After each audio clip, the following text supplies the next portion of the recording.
आइए,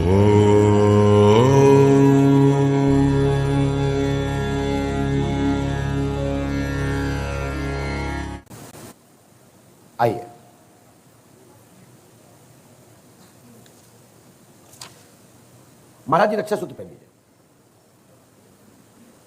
रक्षा सूत्र, रक्षा सूत्र, हाँ ठीक, हाँ दरबार के बाद रक्षा सूत्र, पर्ची के बाद रक्षा सूत्र सबको पहले पहनना चाहिए। बैठ जाइए।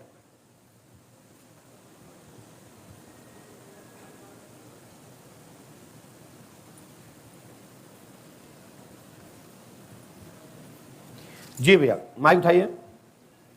बेटा गुड़िया आप आगे आओ, आगे आओ। हाँ माइक लो हाथ में, लो बेटा को ऐसे। क्या नाम है बेटा आपका? ऋषिका। हाँ ऋषिका जी, क्या चाहते हो बेटा? आपको यहाँ कहाँ से पता लगा पंडुगढ़ धाम के बारे में? मैंने फोन पर देखा। क्या देखा फोन पर? सबकी समस्या आसानी से हल हो रही थी, कोई भी हो, तो मैंने सोचा मेरी भी आंखें ठीक हो जाएंगी। तो तुमने कैसे देखा था? फिर सुना था ना? हाँ मैंने सुना था। अब देखा तो नहीं था ना? देखते कैसे? तो आप ही ने तो बोला कि हमने देखा था। देखा सुना एक ही तो बात है। नहीं, सुना अलग चीज है, बात सुना कान से जाता, देखा आंख से जाता। वो क्या है ना, मेरी मम्मी देखती थी तो वो मुझे बताती थी। बेटा को बिल्कुल मैं परमात्मा से प्रार्थना करता हूँ, पंडुगढ़ सरकार के चरणों प्रार्थना करता हूँ, अपने पूज्य गुरुदेव को भी करता हूँ कि हमारी बिटिया रानी को नेत्र ज्योति प्राप्त हो। बाकी के और क्या चाहती है? पढ़ाई करती है? हाँ करती हूँ। कौन सी क्लास में? 3rd क्लास में हूँ। क्या बनोगी, क्या करना चाहती हो आप? IAS अफसर बनना चाहती हूँ। अच्छा चलिए, आपको नेत्र ज्योति कब से गई है? जन्म से। जन्म से। डॉक्टर को दिखाया आपने? डॉक्टर को दिखाया, बोलते हैं कि पर्दा में कमी है। पर्दा में। और कहाँ दिखाया था बेटा? शंकर नेत्रालय में दिखाया था। LV प्रसाद में 2011 से ट्रीटमेंट चल रहा था, जब मैं पैदा हुई थी, वह जगह दिखाया। अच्छा, आपका 2011 का जन्म है? हाँ। अरे वाह। तो शंकर नेत्रालय कहाँ पर है? चेन्नई में। चेन्नई में। उन्होंने क्या कहा नेत्र के बारे में? सब लोग यही कह रहे हैं कि इसमें पर्दा की कमी है। तो क्या पर्दा चेंज नहीं हो सकती है? ऑपरेशन नहीं हो सकता था? ये पूरी आंख नहीं बदल सकते, उसका जो आगे का हिस्सा है वही कर सकते, लेंस। तो अभी इसका लाजवाब इलाज है ना? अभी ऐसा नहीं बोला डॉक्टर ने कि अभी लाजवाब है, इसके लिए कोई इलाज नहीं बना अभी इसका? ऐसा बोला था कि अभी इसका कोई इलाज नहीं है। ऐसा बोला है? हाँ बोला है। अब हमने क्या लिखा सुने बेटा।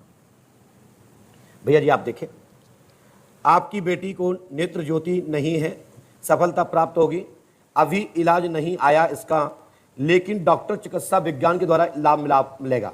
यह पूर्व जन्म में यह बेटी सुदीप की स्त्री रही, वही सपन में दिखती है, वही भाई भी मानती है। बेटी इस जन्म में खेल खेल में सपने में हनुमंत आदि की आवाज़ सुनती है, अन्य पूर्व परिचित आवाज़ों को सुनती है। यह पूर्व जन्म का कमाल है, इसको पूर्व जन्म का ही संपूर्ण याद है। आपके साले के पुत्र जो जन्म लिया है उसका नाम सुदीप है, यह उस जन्म का पूर्व जन्म का पति रहा है। यह अग्नि लगाने के कारण से इसकी मृत्यु हुई थी, जिसमें सोम सबसे पहले आंखें और इसका ब्रेन जीवित रहा था। सो उसकी स्मृति आज भी चलती है। सपन में मंगलसूत्र आदि गले में देखती है, विवाह आदि सपने में देखती है। ऐसा होता है। यह अट्टो के यहाँ पूर्व में जन्मा था, ग्राम किटी में। अभी जो है जो ग्राम कुटी में सुदीप जन्मा। बेटा सुदीप को जानती हैं आप? हाँ। ये सुदीप कौन है? मेरे मामा का लड़का है, मेरा भाई है। आप उसको क्या देखती हैं सपने में? मुझे नाम नहीं पता था, बस मेरे पास आता है और कहता है चलो खेलते हैं। और लेकिन मैं पहचान जाती हूँ, उनकी आवाज़ बिल्कुल वैसी ही है। अच्छा, गले में आप क्या देखती हैं? कुछ नहीं, एक बार मैं कहीं पर बैठी थी, ज्वेलरी शॉप में थी शायद, किसी ने मेरे गले में कुछ डाला। एक लंबा चौड़ा सा दाढ़ी वाला आदमी खड़ा था, जब मैंने देखा तो वो मुझे हार जैसा लगा, जब पलटा तो वो मंगलसूत्र था। मेरा कहने का मतलब है कि इस बच्ची को नेत्र ज्योति प्राप्त होगी। मैं अपने पूज्य गुरुदेव की तरफ यह केस ट्रांसफर करता हूँ, श्री हाथीवान महाराज की तरफ यह केस को ट्रांसफर करता हूँ। यह केस के लिए मैं ये नहीं कहता कि मैं ये केस को थाम नहीं सकता, लेकिन हम समय बर्बाद नहीं कर सकते। आप पूजपाठ गुरुदेव भगवान का दर्शन करो, 11.25 किलो पंचमेरी मिठाई लेकर के आप बढ़ा जाओ, और वर्ष 2022 से ही 28 तक, शादी के पहले तक इसको एक नेत्र प्राप्त हो जाएगा, एक। वो भी उस दौरान तक कोई दवा ऐसी आएगी जिससे कि लेंस के पर्दे में जो फफूंदी हो जाती है, जो उसमें लेंस में सूजन के साथ साथ जो ब्लड चढ़ जाता है, वह कटने की क्षमता आ जाएगी और एक नेत्र से इसको प्राप्ति होगी। यह हमारी खुली घोषणा है। शेष ईश्वर मालिक है, हम भगवान नहीं है। लेकिन मैं इतना कहता हूं कि भारत भूमि में सूर्योदय पश्चिम से होता है, पूर्व से होता है, पश्चिम से नहीं। उसी प्रकार से यह पर्चा गलत नहीं होगा। और शब्द मिस्टेक के लिए मैं महापुरुषों से क्षमा प्रार्थी हूं कि धोखे से निकल गया पश्चिम, लेकिन यह सत्य है, पश्चिम से भी सूर्योदय होता है और पूर्व में अस्त होता है, और पूर्व में उदय होता है, पश्चिम में अस्त होता है। जहां भारत में अस्त होता है वहीं सूर्योदय होता है। लेकिन दिशा मानगढ़ पर वहां भी यही स्थान पूरब में ही दिखाई देता है।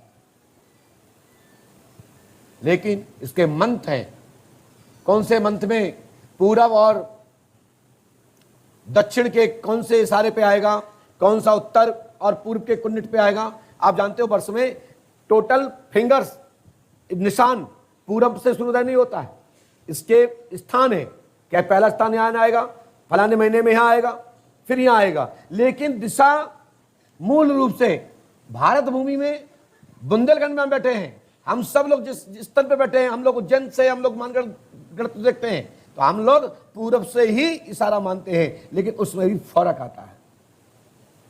उसके मंत्र है, कौन कौन मंत्र में क्या क्या, थोड़ा मैं उस पर हमारे स्मृति में नहीं आ रहा है। मैं किसी चर्चे में, किसी सत्संग में इस विषय को अवश्य रखूंगा। जय श्री राम, जय पंडित सरकार। बेटा को आप आशीर्वाद है, हम अपने तरफ से ईश्वर से प्रार्थना करते हैं मेरी छोटी बहन को नेत्र ज्योति प्राप्त हो। चलो आशीर्वाद, जाओ भागो। बाबा से एक सवाल और पूछना था। बोलो बेटा। मेरे बाबा को सांस की बीमारी, उन्हें सांस करती है। बाबा को? हाँ, मेरे दादाजी को। चलो उनको सांस उखड़ना बंद करवाएंगे, उनको दवा लग जाएगी, उनको लेके आना अगली बार, ठीक है? और हम तो सुबह भभूति लेके जाना, ठीक है बहन? ओके, जाओ बेटा, चले, धन्यवाद। पर्ची सुन।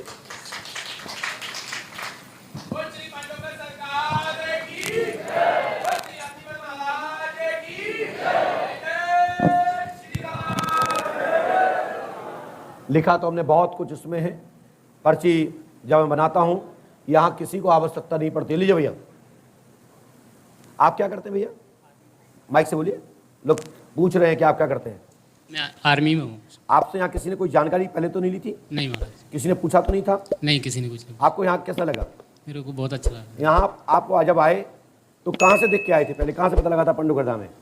महाराज जी, मेरे को तो एक्चुअली इसके बारे में कुछ मालूम था। मेरे मिसेज जी यूट्यूब पे आपकी पत्नी देखती रहती है। जी हाँ, तो ये इतनी जानकारी पहले से यहाँ पंडुगढ़ धाम में कैसे प्राप्त हुई? कहीं आपने लिख के टांगा था, किसी जगह एडमिशन लिया था कि भाई आज लिखा जाओ, परसों गुरुजी बुलाएंगे, फिर आपको सब बताएंगे?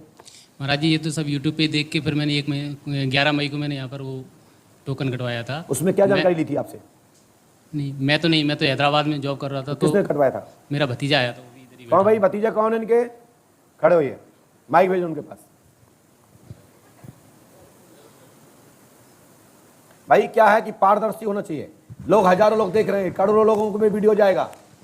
अंधकार में मत फंसो और अंधकार को भगाओ, और जो अंधकार करता हो उसको उखाड़ फेंको, नहीं तुम बर्बाद हो जाओगे और देश में सनातन खत्म हो जाएगा।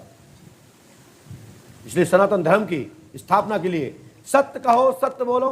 यदि झूठ हो, पाखंड हो, किसी ने पूछा हो तो कृपया बताएं। आपने यहाँ क्या क्या बताया था जब पर्ची कटवाई थी? कुछ नहीं, मैं पर्ची कटवाई थी अकेली बस। आपसे क्या क्या पूछा गया था पर्ची में काटने वाले? कुछ नहीं पूछा गया था, बस बोला था आपका नंबर आ जाएगा, हम आपको बता देंगे। धन्यवाद, जाइए। ये माइक अपने पर रखा करो, जा सकते हैं। तो समाप्त हुआ। लीजिए लीजिए, चलो बहन आप भी जाओ, खड़ो। बोलिए परम पूज्य सदगुरुदेव भगवान श्री आदिवान जी महाराज की।